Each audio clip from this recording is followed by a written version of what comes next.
Brought to you by ITIL.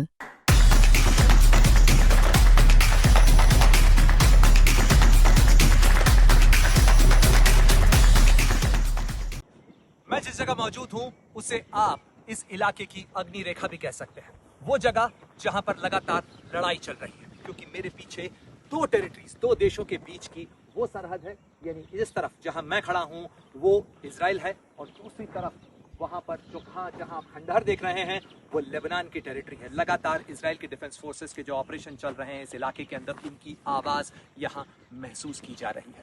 लगातार जमीन थर्रा रही है और साथ ही यहां से रॉकेट जो चलाए जाते हैं वो इस इलाके के अंदर संभलने का मौका महज चंद सेकंड का देते हैं। यहाँ पर बड़े पैमाने पर न तो अब लोग हैं और न ही यहाँ पर शेल्टर मौजूद हैं। कुछ जो शेल्टर बने हुए हैं वहां तक पहुंचने के लिए भी आपके पास चंद सेकंड का वक्त होता है। और ये इस इलाके की जमीनी सच्चाई है जो हम आपको दिखा रहे हैं। ये तमाम घर आप देख रहे हैं बड़े सुंदर से घर हैं, लेकिन ये समय खाली हैं क्योंकि खतरा इतना ज्यादा बढ़ चुका है इस इलाके के अंदर कि बहुत सारे लोग इन घरों को छोड़कर जा चुके हैं। कुछ लोग हैं जो अभी भी इस इलाके के अंदर हैं, जिनका कहना है कि वो इस इलाके को छोड़कर नहीं जाएंगे। लेकिन ये जो स्टार्क रियलिटी है, ये जो जमीनी हकीकत है, वो बताती है अंतर। दूसरी तरफ आपको खंडहर नजर आ रहे हैं। वो खंडहर है जो लेबनान की टेरिटरी के अंदर है। हिजबुल्लाह के खिलाफ जबरदस्त ऑपरेशन इस समय इजराइल के डिफेंस फोर्सेस चला रहे हैं। और वहीं ये जो इलाका है, ये जो जमीन है और यहाँ जो चल रहा संघर्ष है, वो तय करेगा कि ईरान और अमेरिका और इजराइल के बीच में जो संघर्ष विराम की बात चल रही थी उसका भविष्य क्या होगा। इस्लामाबाद में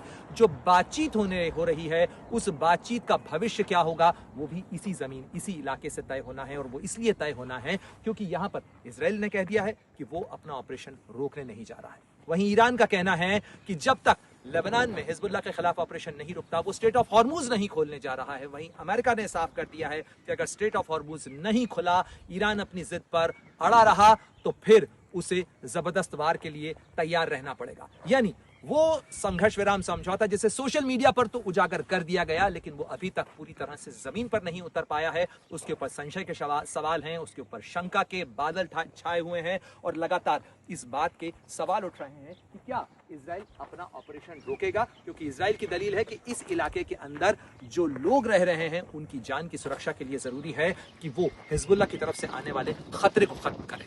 वहीं हिजबुल्लाह का कहना है कि उसके ऊपर इजराइल के डिफेंस फोर्सेस की तरफ से ये हमले लादे गए हैं। वहीं लेबनान की तरफ से भी कहा जा रहा है कि इजराइल के डिफेंस फोर्सेस की तरफ से जो कार्रवाई की जा रही है वो बड़े पैमाने पर लोगों को विस्थापित कर रही है। ये बड़ा संकट है इस पूरे इलाके के लिए और इसी इलाके से यह तय होगा कि आखिर ये संघर्ष विराम चलेगा या यूं ही तार तार हो जाएगा।